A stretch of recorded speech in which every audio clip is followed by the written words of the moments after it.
Tine sa teach. Mí anar siocate drastal Sally giscó lár na carach. Chríochnig an disco ag meán ihe agus hiúil Sally a bhaile. Bhí brat sneachta an talamh agus bhí sí príochta leis an bhuacht. Nuair a chris sí an teach, las sí an Tine agus níor bhada go raibh sí te tólaí. Bhí Sally tar seach tríochta tnáte ach bhí ocras an daunire. Bhearta sí roinn scalóga a dhéanamh. Chur sí ola ag taobh ar an ggócairán.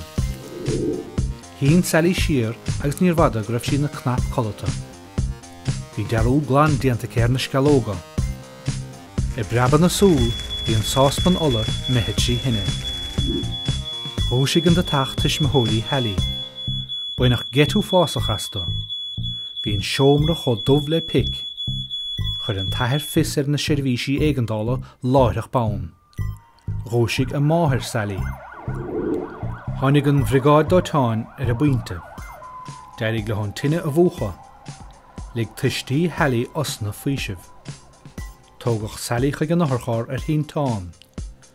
Dúrach letha go mbeadh sí ceart go leor.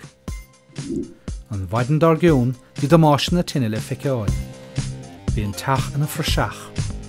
Thig na tuismothirí go raibh an tá dearg letha a gosa thuairt letha ón Tine. Bhí Sally teach chuairthe féin san ospidéal. Molachta é a thógáil go bog ar feadh cúpla lá.